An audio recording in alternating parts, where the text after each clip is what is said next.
Good morning friends. तो आज मैं सुबह 4:15 के आसपास उठी थी। वैसे कोशिश तो ये करती हूँ कि मैं 4 बजे से पहले ही उठ जाऊँ, पर देखते हैं कब तक ये शेड्यूल बन पाता है।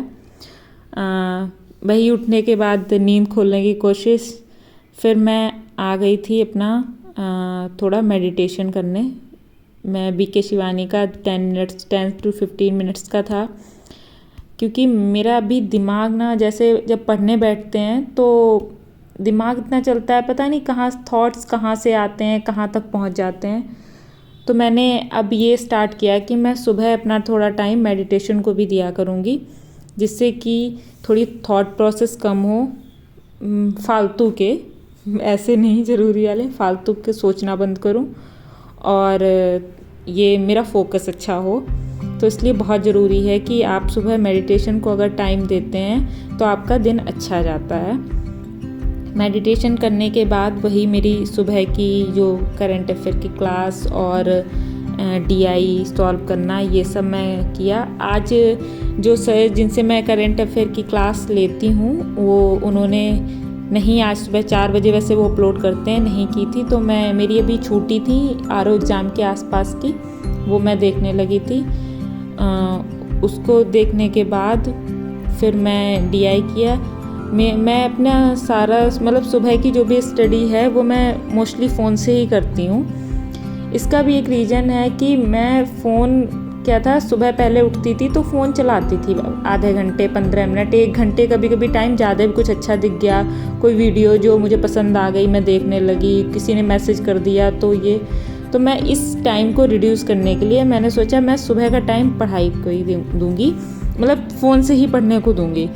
तो ये प्रॉब्लम मोस्टली हमें लग रहा है सबके साथ ही होती है कि पढ़ने के बीच में बार बार फ़ोन उठाने का मन हो जाता है कि हम फ़ोन देख लें, चलो 1 मिनट को ही देख लें, ये होता है। इसके लिए मैं आपको कुछ पॉइंट बता रही हूँ जिससे आप फ़ोन का थोड़ा सा अपना मतलब फ़ोन से जो डिस्ट्रैक्शन है वो थोड़ा कम कर सकते हैं। सबसे पहला है कि आप फ़ोन से फिज़िकली दूरी बना लीजिए, मतलब आप फ़ोन को पढ़ते टाइम इतना दूर रखिए कि आपके वो हाथ में ना आए। अगर आपको ऐसा, मतलब कुछ लोगों को ज़रूरी होता है, कुछ टाइमर लगा के रखते हैं, तो वो लोग फ्लाइट मोड पे डालिए, क्योंकि फ़ोन से डिस्ट्रैक्शन नहीं होना चाहिए। नेक्स्ट है कि आप पोमोडोरो टेक्निक का यूज़ कीजिए। पोमोडोरो टेक्निक क्या होती है कि आप 25 मिनट पढ़िए, फिर उसके बाद 5 मिनट फ़ोन चला लीजिए।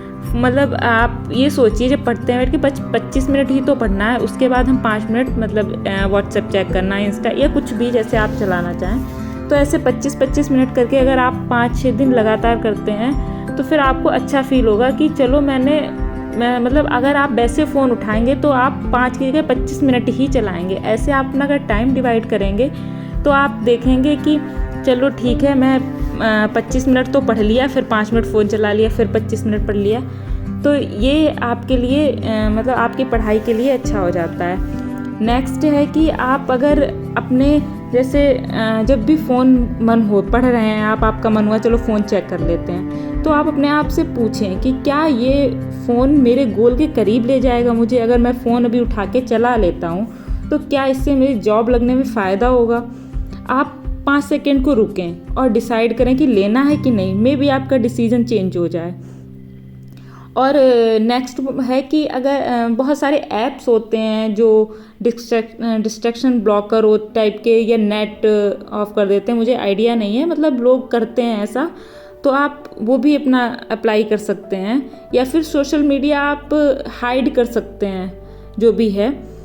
नेक्स्ट है कि आप अपना डेली शेड्यूल बनाइए कि मुझे फ़ोन बस इतनी देर ही यूज करना है। अगर आप शेड्यूल बनाते हैं तो आपका क्या होता है कि चलो ठीक है, इतनी देर ही पढ़ना है, फिर इतनी देर फ़ोन चला लेंगे। तो इससे क्या होता है कि जब आप टाइम को अपना डिवाइड कर देते हैं तो आप पूरे दिन वो चीज़ लेके नहीं बैठते हैं। नेक्स्ट और सबसे इम्पॉर्टेंट है कि आप सोते टाइम अपने फ़ोन को अपने से दूर रखिए। इससे क्या होगा, जब रात में आपकी बाई चांस आँख खुल गई तो आप क्या हो, मतलब मेरे साथ भी होता था कि मैं फ़ोन उठा के चलाने लगती थी और मेरी रात की नींद ख़राब होती थी। इससे क्या था, मैं सुबह उठ के पढ़ नहीं पाती थी।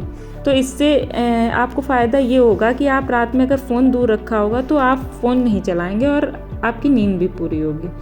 तो ये कुछ पॉइंट थे जिनको अप्लाई करके आप फ़ोन से अपना मतलब डिस्ट्रैक्शन हटा सकते हैं ना। ये भी आप कर सकते हैं, किसी फैमिली या फ्रेंड को कह दो कि जब मैं फ़ोन चलाऊं तो आप मुझे टोको या फिर रोको।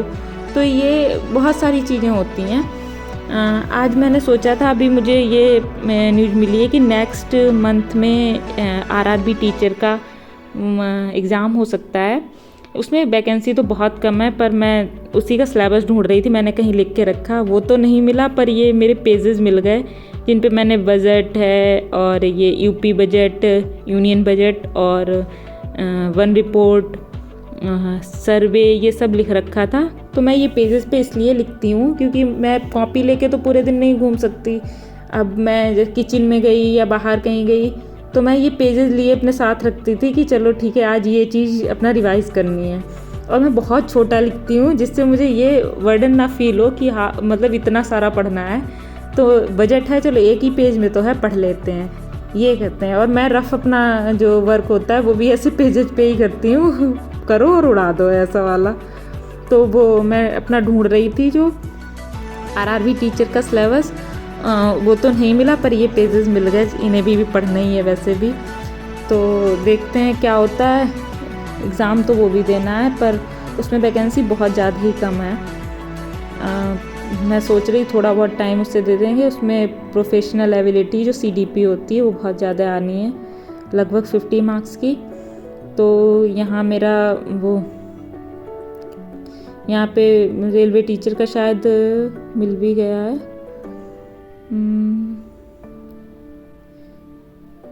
ये तो हाँ RO का सिलेबस है।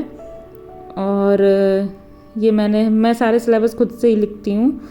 अब ये है प्रोफेशनल एबिलिटी का जो ये प्रिंटेड पेज है। इसके बाद मैं ढूंढ रही थी कहीं मिल ही जाए, क्योंकि आज से शेड्यूल उसका भी थोड़ा बहुत बनाना है पढ़ने का। हाँ चलो मिल गया। ये है मेरा आरआरबी टीचर का सिलेबस। इसमें मैथ्स है, वो जीके है, रीजनिंग है, साइंस है और 50 नंबर की CDP है। तो 100 का एग्ज़ाम है, 50 की CDP और 50 का बाकी सब है। तो सबसे इम्पॉर्टेंट है ये CDP स्ट्रॉन्ग करना है। देखते हैं, मॉक टेस्ट में नंबर अभी 65 तक आ रहे हैं।